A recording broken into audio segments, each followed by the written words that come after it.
This week, Treasurer Jim Chalmers handed down his federal budget. The headline, $300 off energy bills for every household. Oprah Winfrey-like, right? You get it, Gina. You get it, Twiggy. You get it, High-Rise Harry. Last night, opposition leader Peter Dutton delivered his budget reply. The highlight, a major cut to permanent migration. He joins me now. Peter, thank you so very much for your time. Congratulations on your speech. It feels like some very practical solutions to some very real problems, but if you were just watching the ABC last night, they seem to intimate somehow that this is ugly politics. How is this ugly politics? Well, Erin, I just think the ABC's got a particular view of the world, but what matters most to me is that the views of average Australians that we've been speaking to, millions of people around the country, are worried about the home ownership crisis that Labor's created. You can't bring 1 million people in over 2 years and only have 250,000 homes that have been built. We've got an 11-year low of building approvals in our country, and you have a situation where the government's bringing in 1.67 million people over 5 years, the biggest intake in our country's history, and we just don't have the houses for people. So I think we've been listening to Australians who want to get into rental accommodation, who want to buy their first home, who just want to get into the housing market, and I want to restore that great Australian dream of home ownership for them. Is it offensive to you that there's almost this insinuation that there's a racial element to wanting to curb migration when we don't have enough housing for people who live here at the moment? I think there's an element of that. I think you're right. But in the end, I think if you're in public life and you want to lead the country, you need to be able to stand up and explain your values, what you believe in, and that you want to stand up for our country. We're a great country in part because of the migration story, which has been a huge success on balance, but you need to make sure that the migration program works for our country. And I want to make sure that our housing stock in a very tight market is not being taken up by foreign students, not because I've got anything against foreign students, but because I think the housing should be occupied first and foremost by Australians, because that's the great Australian dream, and because it's a basic requirement that for you and your children you've got a roof over your head. And at the moment we've got far too many people who just don't have the choice available to them, and it's because the Prime Minister's brought in a massive number of people. So give me the next big thing that you want Australians to know that you will do if elected. Well, we've, in relation to housing, also said that we should implement, or that we would implement in government, a 2-year ban on foreign investors into our existing residential real estate market. I think that's an important measure. And we've also said, in terms of other measures, how do we keep our country safe and secure?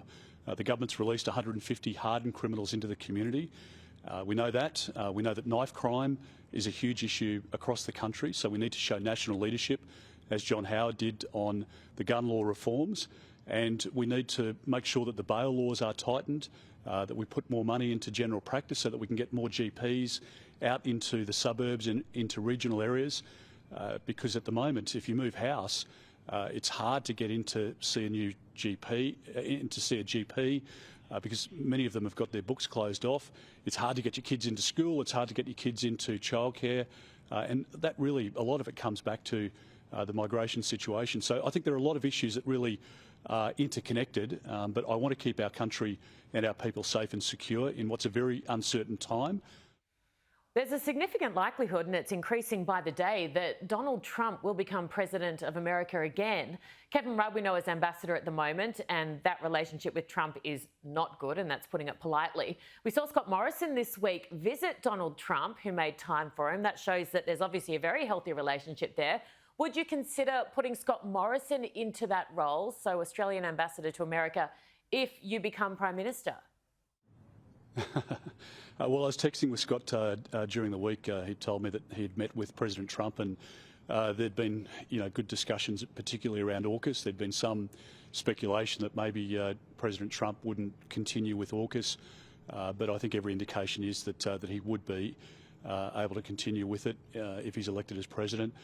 To be honest, we had really good engagement, as we do with the Biden administration, on national security matters. I've dealt with the Obama administration, the Trump administration and the Biden administration now as a Minister for Defence and Home Affairs, and they get it. They've got the same values as we do. They want peace preserved in our region and around the world, and the United States is an incredibly important ally to us, and we should always remind ourselves of that, not take it for granted. Peter, is that a yes or a no, or are you completely ignoring my question? I think it's about 10 steps ahead of where we are. So we have to get elected first and hopefully have that great honour to fix up a big Labor mess. But Kevin Rudd's there at the moment, and he's the appointed ambassador, and we should support all of our ambassadors, including Kevin Rudd, because the relationship with the US is the most important relationship that we have.